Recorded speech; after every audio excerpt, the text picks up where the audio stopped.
If we want to control mosquito-borne diseases like malaria, chikungunya, and dengue, first important step is to know about our enemy, that is the mosquito itself. So हम सबसे पहले बात करेंगे structural anatomy of the vector. तो हमारे mosquito जो कि एक इंसेक्ट है, इसको 3 पार्ट्स में डिवाइड किया गया है, हेड, थॉरैक्स एंड एब्डोमेन. जो हमारा हेड होता है मॉस्किटो का, दैट इज सेमी ग्लोबुलर. इसका एक pair of large compound eyes होते हैं, एक नीडल लाइक स्ट्रक्चर होता है जिसको हम प्रोबॉस्किस बोलते हैं, 4 जॉइंटेड पैल्पाई होते हैं, and there is antenna also. जो एंटीना होता है वो मेल्स में ज़्यादा बुशी होता है और फीमेल्स में लेस बुशी होता है. ना थॉरैक्स की बात करें तो हमारे थॉरैक्स में विंग्स होते हैं. जो विंग्स होते हैं इनमें स्केल्स होते हैं ऑन द पोस्टीरियर बॉर्डर, और अनब्रांच्ड वेन्स होती हैं in first, third and sixth veins जो होती हैं वो जनरली अनब्रांच्ड होती हैं. और ये बजिंग नॉइज क्रिएट करता है विंग्स को बीट करके, ना कि गाना गा के. मॉस्किटो सिंग नहीं करते, बल्कि जो विंग्स उनके बीट करते हैं उसकी वजह से एक बजिंग नॉइज हमारे पास आती है. अब हम एब्डोमेन की बात करें तो मॉस्किटो का एब्डोमेन लॉन्ग होता है, नैरो होता है, और इसके 10 सेगमेंट्स होते हैं. लास्ट के 2 segments are specialised for reproduction. ना गोनोट्रोपिक साइकिल एक इम्पॉर्टेंट साइकिल है जो मॉस्किटोज में फॉलो करते हैं. जनरली फीमेल मॉस्किटोज जो कि हिमैटोफेगस होते हैं, they require blood for egg development.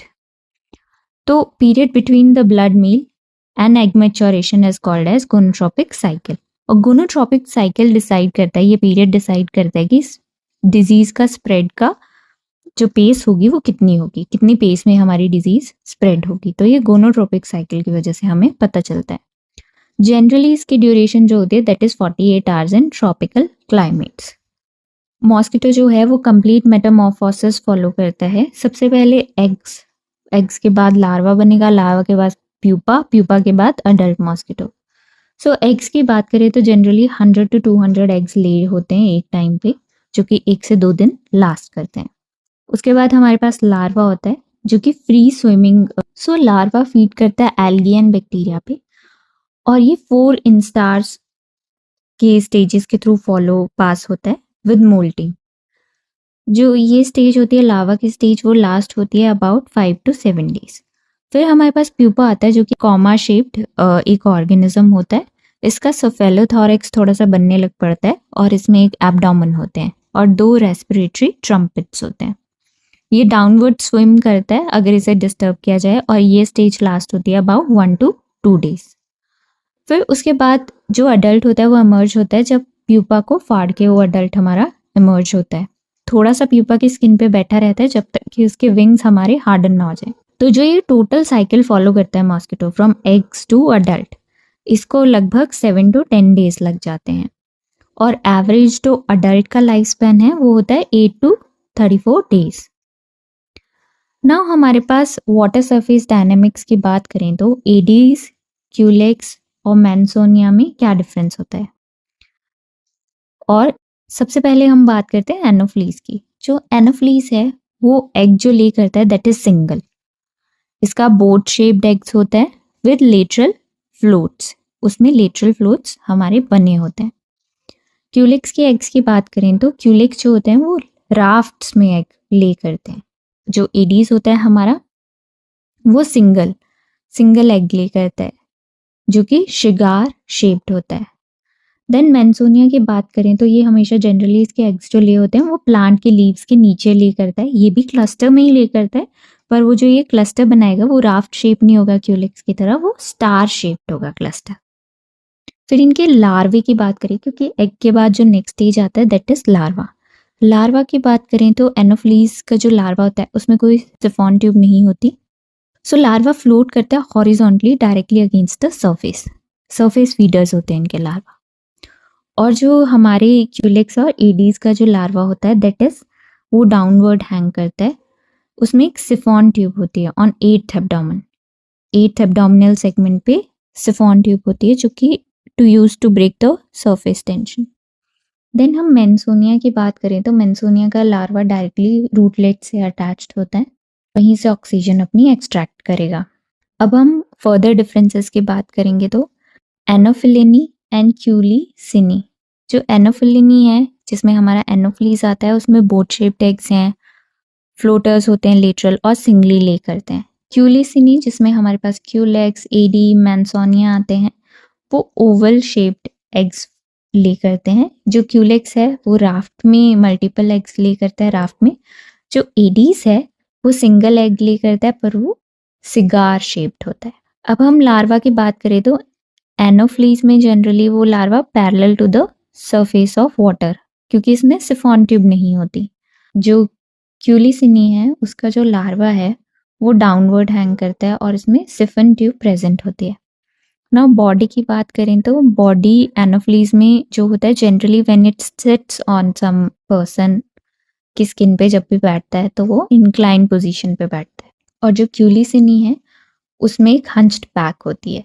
जो एनोफ्लीज है उसके विंग्स जो होते हैं वो स्पॉटेड होते हैं। क्यूलिसिनी के विंग्स जो होते हैं दे आर अनस्पॉटेड। पैल्पाई की बात करें तो एनोफिलिनी में दोनों में लॉन्ग होते हैं, in both sexes long palpi are present. और क्यूलिसिनी में शॉर्ट पैल्पाई शॉर्ट होते हैं फीमेल्स में। ना जीनस प्रोफाइल की बात करें वन बाय वन तो एनोफ्लीज में हमारे पास टोटल 45 स्पीशीज इंडिया की एनोफ्लीज की इंडिया में प्रेजेंट है। प्राइमरी वेक्टर है एनोफ्लीज क्यूलिसी फेसिस जो कि रूरल मलेरिया कॉज करता है, और एनोफ्लीज स्टेफेंसी अर्बन एरियाज में मलेरिया कॉज करता है। जनरली ये ब्रीड करते हैं इन क्लीन वाटर जैसे कि पॉन्ड, स्ट्रीम्स, राइस फील्ड्स। और इनका बाइटिंग टाइम होता है जनरली नॉक्टर्नल बाइटर्स होते हैं, नॉक्टर्नल फीडर्स होते हैं रात को, डस्क टू डॉन मतलब रात को दे फीड। और रेस्ट ये इंडोर्स भी हो सकते हैं, ये आउटडोर्स भी होते हैं, यानी कि एंडोफिली भी फॉलो करते हैं और एक्सोफिली भी फॉलो करते हैं। एंथ्रोपोफिलिक इसलिए इनको स्ट्रॉन्ग बोला जाता है because they prefer human blood. Now Culex की बात करें तो क्यूलिक्स मॉस्किटो होता है वो बैनक्रॉफ्टियन फिलीरियासिस कॉज करता है, Japanese encephalitis, West Nile fever और वायरल आर्थराइटिस भी कॉज कर सकते हैं। जो क्यूलिक्स ब्रीड करते हैं गंदे पानी में ब्रीड करते हैं, जनरली स्टेगनेंट ड्रेन्स में, सेसपूल्स में, सेप्टिक टैंक में। इनका बाइटिंग अराउंड पीक होता है अराउंड मिडनाइट, है ना। जो क्यूलिक्स मॉस्किटो इंडिया में प्राइमरी स्पीशीज है दैट इज क्यूलिक्स वेटिकन्स। इनका बाइट साइड जो है, बाइट की साइड जो है दैट इज वेरी स्पेसिफिक। ये लेग्स के बिलो, नी के बिलो बाइट करते हैं, लेग्स पे जनरली। देन हमारे पास आते हैं एडीज जिसको हम टाइगर मॉस्किटो भी बोलते हैं because it has white stripes. और ये रेनी सीजन पे बहुत ज़्यादा पाए जाते हैं, Aedes aegypti and Aedes albopictus. Generally dengue hemorrhagic fever, yellow fever, chikungunya, rift valley fever ये सब कॉज करते। अब हमारे एडीज जो होता है ये होता है आर्टिफिशियल वाटर कलेक्शंस में। याद है हम इन्वायरमेंट में एक इम्पॉर्टेंट चीज़ कर रहे थे that is source reduction. Source reduction में हम टिन्स, ब्रोकन बॉटल्स, टायर्स, ठीक है, इन सब चीज़ों से भी पानी को हटा रहे थे क्योंकि सोर्स रिड्यूस करेंगे तो फर्दर हमारा मॉस्किटो की ब्रीडिंग भी कम होगी, उसको कोई साइट नहीं मिलेगी जहाँ पे वो एग ले करे। अब बाइटिंग की बात करें तो ये डे बाइटिंग मॉस्किटोज होते हैं, नॉट लाइक एनोफ्लीज जो कि नाइट बाइटिंग मॉस्किटोज होते हैं। इनका पीक होता है in the morning and let afternoon.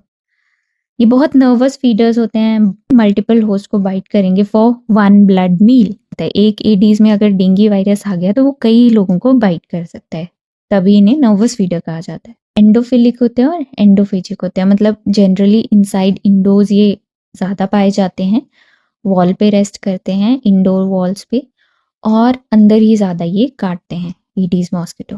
ना एडीज का सबसे इम्पोर्टेंट चीज़ है एडीज इजिप्टाई इंडेक्स 0 होना चाहिए अराउंड द इंटरनेशनल एयरपोर्ट्स या फिर सी पोर्ट्स के अराउंड। 400 मीटर मॉस्किटो फ्री या मॉस्किटो सेफ जोन होना चाहिए ताकि मल्टीपल डिजीजेस ये कॉज कर सकते हैं वो आगे फर्दर स्प्रेड ना हो, जैसे कि येलो फीवर जो कि इंडिया में अभी प्रेजेंट नहीं है। क्योंकि एडीज का जो फ्लाइट रेंज होता है वो 100 मीटर्स होता है, इसीलिए एडीज इजिप्टाई इंडेक्स, जिसका मतलब होता है कितने परसेंटेज ऑफ हाउसेज हैं जहाँ पे एडीज इजिप्टाई जो है वो पाया गया है या फिर वो ब्रीडिंग उसकी पाई गई है उधर, तो that should be less than 1 और 0 around 400 meters around airports and seaports. Now Mansonia की बात करें तो मेंसोनिया जनरली फिलेरियासिस भी कॉज करता है किस एक टाइप का, और ये वाटर बॉडीज में ऑब्वियसली वहाँ ब्रीड करते हैं जहाँ पे एक्वेटिक प्लांट्स हो। और बायोलॉजी इनकी हाईली स्पेशलाइज्ड होती हैं। इनके जो प्यूपे और लार्वे होते हैं, जैसे कि हमने पहले भी बात किया था, वो अपने आप को प्लांट्स के जो रूट्स हैं उनसे अटैच करते हैं और वहीं से ऑक्सीजन ये लोग डिराइव करते हैं। नाउ इनका इरेडिकेशन बहुत ईजी है। इनको हम सिंपली अगर हम एक्वेटिक प्लांट्स रिमूव कर दें तो इनका इरेडिकेशन हो सकता है। तो अब हम रिवाइज करते हैं एनोफ्लीज, क्यूलेक्स और ईडीज और मेंसोनिया में क्या डिफरेंस है।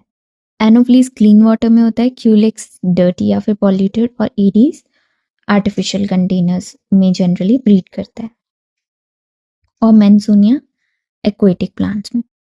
बाइटिंग टाइम नॉक्टर्नल होता है एनोफ्लीज का, क्यूलेक्स का इवनिंग या मिडनाइट, ईडीज जनरली डे टाइम यानी कि डस्क या डॉन में, और मेंसोनिया इवनिंग या अर्ली नाइट। ईडीज की फ्लाइट रेंज जो होती है दैट इज 100 मीटर्स, बट जो बाकी मॉस्किटोज हैं उनकी flight range can reach up to 11 kilometres. और ह्यूमिडिटी में ये लोग इनका ज़्यादा सर्वाइवल होता है। Now mosquito generally dark cool places में दिन में ये लोग रुके होते हैं, इसीलिए हमें इंटीग्रेटेड अप्रोच को फॉलो करना बहुत ज़रूरी है, like residual sprays, space sprays, जैसे कि इन्वायरमेंट सोर्स रिडक्शन, फिर personal protection methods, anti larval, anti adult methods, जो कि हमने पिछले वीडियो में ऑलरेडी डिस्कस कर चुके हैं।